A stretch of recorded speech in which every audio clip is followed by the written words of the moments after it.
안녕하세요, 일렉트로캠입니다. 오늘은 테슬라 배터리에 관해서 한번 이야기를 해볼까 합니다. 이제 파나소닉에서 증산을 한다는, 이제 기가팩토리 1에서 배터리를 더 생산한다는 이제 소식이 들리면서 이제 배터리에 대해서 다시 한번 정리해볼까 하는데요. 결국 대략적인 결론을 미리 말씀드리면은 이 배터리 업계에서 테슬라만큼 이렇게 좋은 바이어는 당분간 찾기 힘들 것 같다라는 이야기입니다. 시작하기에 앞서 어제 내용을 살짝 보충하면은, 오늘 주식이 조금 떨어졌지만 그래도 상당 부분 올라서 그 사이에 일론 머스크는 전 세계에서 4번째 부자가 됐습니다. 이것부터가 진짜 이 테슬라의 주인이 전 세계에서 4번째 부자인데, 이 회사가 물론 이제 거품이 있으니까 이렇게 주식이 올라가서 뭐 데이터상으로만 부자가 만들어진 거다라고 이야기할 수도 있지만, 어쨌든 이 테슬라의 수장은 전 세계에서 4번째 부자입니다. 그러니까 이미 느낌이 만만치 않은 회사라는 게 여기서도 느껴지고요. 어제 이제 댓글에서 오픈 AI를 떠난 거 아니냐, 정확히 말씀드리면 안 떠났습니다. 그러니까 떠나지 않았습니다. 그러니까 이 소유 관계가 약간 좀 애매하긴 합니다. 그러니까 떠나진 않았습니다. 근데 보드에선 내려갔거든요. 이 보드에선 내려간 이유가 뭐냐면, 테슬라도 AI를 하고 그 자율주행 때문에 머신러닝을 이용해서 지금 인공지능을 개발시키려고 하니까요. 테슬라도 하고 오픈 AI도 하다 보니까 이게 상충되는 거죠. 이러면은 동시에 거기에 결정권자로 있을 수 없습니다. 그렇기 때문에 이제 법적인 문제가 있기 때문에 어쩔 수 없이 내려간 것 같긴 한데, 여전히 이제 도너라는 표현으로 지금 남아있죠. 근데 그때는 도너라고 표현을 해도 되는 게, 이게 non-profit organization이었는데, 제가 어제 말씀드렸듯이 이게 이제 투자를 받아가지고 거의 이제 그냥 사기업화 됐는데, 과연 요 관계가 그럼 이제 도너가 아닌 것 같은데, 이 관계가 어떻게 되는지 이제 계속 업데이트는 해드리겠습니다. 그렇지만 떠나지 않았다는 점. 자, 배터리 이야기로 돌아와서 결국 참 이 테슬라와 파나소닉은 애증의 관계입니다. 파나소닉도 결국은 이게 테슬라를 손을 놓기가 쉽지 않습니다. 뭐 토요타랑 뒤로 쿵짝쿵짝 다른 일을 하려고 해도 테슬라 같은 기업이 당분간 이렇게 많이 배터리를 먹어치워주는 기업이 없기 때문에 참 손을 놓기가 어려운 것 같습니다. 그리고 파나소닉이 100 밀리언을 투자해서 결국 프로덕션 라인을 이제 증설한다는 얘기가 이미 나와 있고, 이제 배터리 데이 전에 이미 완료될 것으로 보입니다. 그래서 용량이 어떻게 되냐면, 이제 기가팩토리는 39기가와트 아워 정도 1년에 캐패시티가 한 10% 증가한 거죠. 그리고 이미 전에도 이제 말씀드렸듯이 올해 안에 이미 배터리 데이 전에 5% 정도의 에너지 덴시티가 올라갈 예정입니다. 이렇게 되면은 당연히 주행거리도 늘겠죠. 뭐 테슬라가 주행거리를 픽스하고 배터리를 좀 덜 늘 확률은 적은 것 같습니다. 이게 주행거리를 늘릴 테고요. 뭐 이런 추세라면은, 전에 제가 소개시켜 드렸듯이 루시드 에어가 뭐 내년 말에 뭐 500마일을 만든다고 차를 내놓는다고 하는데, 테슬라 모델 S도 이 에너지 덴시티가 증가된 분이 반영이 되고, 이게 지금 파나소닉이 매년 또 5%씩 올린다고 하니까요. 그러면은 당장 지금 시스템을 유지해도 내년에는 이미 5% 했기 때문에 내년에도 5%를 하게 되면 뭐 한 440마일은 넘게 될 것이고, 충분히 그 루시드 에어는 배터리를 실제로 더 투여해서 그 수치를 달성한 것으로 보이기 때문에요. 뭐 플레이드 업데이트라든지 지금 테슬라도 어느 정도 파워트레인 업데이트도 예정되어 있기 때문에 충분히 내년쯤에는 경쟁사에서 500마일이 진짜 나온다고 그러면은 테슬라 모델에서도 충분히 그것에 상응하는 차를 이제 생산할 수 있는 거는 예측 가능하다고 볼 수 있겠습니다. 이 기가팩토리 1은 지금 처음 열었을 당시에 한 20기가와트 아워 정도에서 시작했는데, 2018년 중반쯤에 지금 벌써 40에 가까이 와 있죠. 원래 플랜은 그죠, 이제 100까지 되어 있는데, 여전히 그러니까 전 세계에서 가장 큰 배터리 공장의 지위를 지금도 제일 크지만 상당 기간 유지할 가능성이 높습니다. 계속 업그레이드를 해가고 있으니까요. 그 네바다에는 기가팩토리 1과 비교될 만한 게 지금 바로 쫓아오는 게 이제 LG화학의 폴란드 공장인데, 이게 원래는 예상이 처음에는 2021년에 70GWh였지만 실제 이제 최근 나온 기사를 보면 2022년까지 약 한 65GWh입니다. 이것도 그러니까 2022년을 가봐야 아는 거죠. 그때 이제 될지. 여기 원래는 이제 2021년으로 나와 있었는데 지금 최신 기사에서는 2022년으로 나왔죠.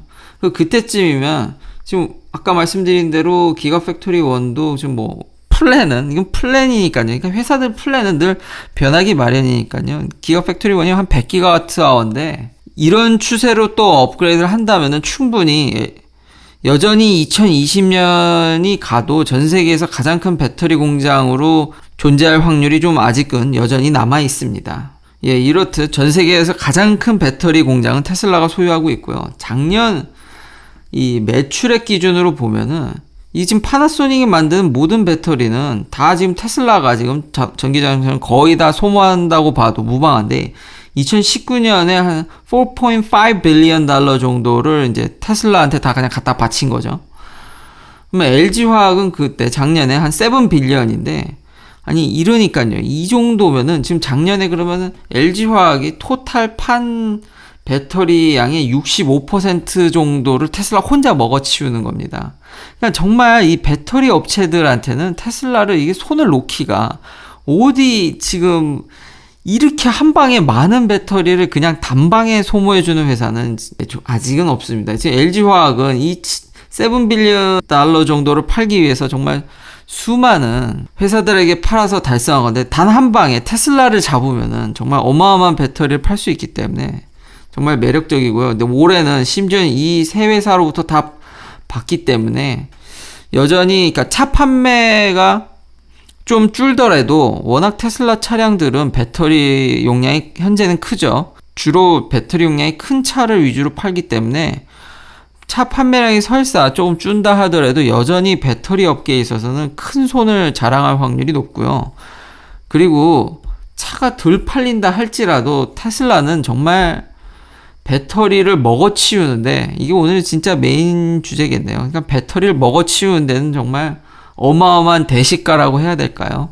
이런 기사도 떴습니다. 테슬라는 배터리 스토리지 사업도 하고 있죠. 전에도 말씀드렸듯이 이제 버추얼 플랜트라든지 우리의 전기가 항상 수요가 항상 일정하지 않기 때문에요. 하루 안에서만 보더라도 데이타임일 때 소비량과 밤의 소비량이 너무 다르니까요. 뿐만 아니라 신재생 에너지는 우리가 원할 때 생산이 안 되니까 이거 어디다 비축을 해야 되는데 지금 전 세계에서 가장 큰 배터리 스토리지란 스토리지는 진짜 테슬라가 짓고 있습니다. 그 전에 그러니까 캘리포니아에 짓는 요 배터리 스토리지 전에 가장 큰 거 역시 혼스데일이라고 이것도 테슬라가 만든 겁니다. 그 파워는 한 150메가와트고요. 지금 더 큰 거를 지금 캘리포니아에 짓고 있는데 용량이 약 한 1.2 기가와트 아워 정도입니다. 그러니까 역시 전 세계에서 가장 큰 파워는 여기 한 182메가와트 정도를 낼 예정이고요. 이것은 이제 샌프란시스코가 정전이 됐을 시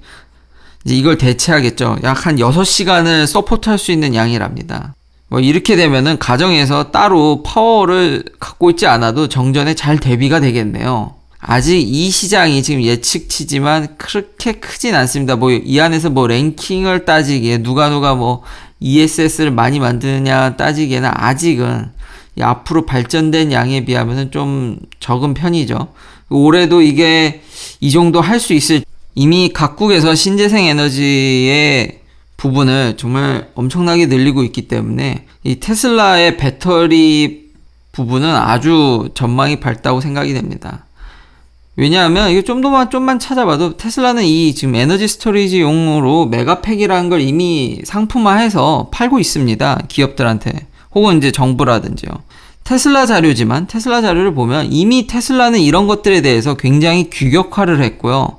이미 자동차 배터리부터 해서 뭐 솔라셀 대용인 파워홀부터 해서 이 모든 거를 지금 단일화해서 완전히 규격화했기 때문에 인스톨레이션도 빠르고 남들보다 이 생산하기 굉장히 용이한 체제를 이미 갖췄습니다. 다른 경쟁사 대비.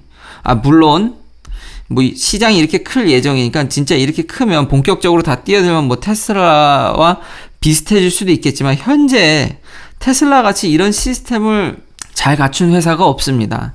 그러니까 차가 좀 덜 팔려도 테슬라는 이 사업하기에도 지금 배터리가 부족하기 때문에요. 지금 파월의 지금 재고가 점점 떨어져 가고 있다고 그러죠.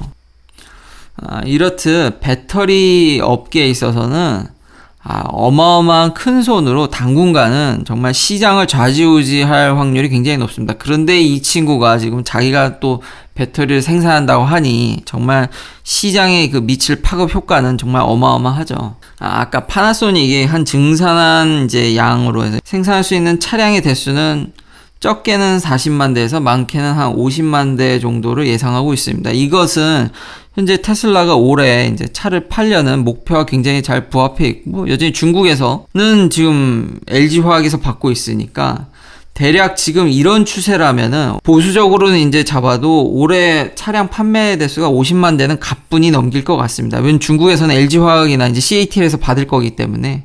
정리하면 테슬라는 굳이 이제 전기차뿐만이 아니라 다른 이런 에너지 스토리지 사업에서도 막강한 영향력이 있기 때문에 배터리 업체들한테 일괄적으로 항상 엄청나게 생산하라고 강력하게 드라이브를 걸 수밖에 없습니다. 이미 팔 때가 너무 많아졌거든요. 이제 그 마지막 여담으로 미국 네바다주에 있는 이제 리튬 광산을 소유하고 있는 리튬 아메리카마저도 지금 배터리 공장을 만들겠다는 플랜에 지금 발표하고 뭐 정부에 이제 허가를 받는 뭐 그런 과정이 있는 것 같은데요. 아니 이거 정말 배터리 양산하는 게 이렇게까지 쉽지는 않은 것 같은데, 아니 어떻게 이런 광산업체까지도 배터리 공장을 만들겠다고 하니 조금 의심스럽긴 합니다. 시청해주셔서 감사합니다. 그럼 내일도 테슬라 관련 이야기들로 찾아뵙겠습니다.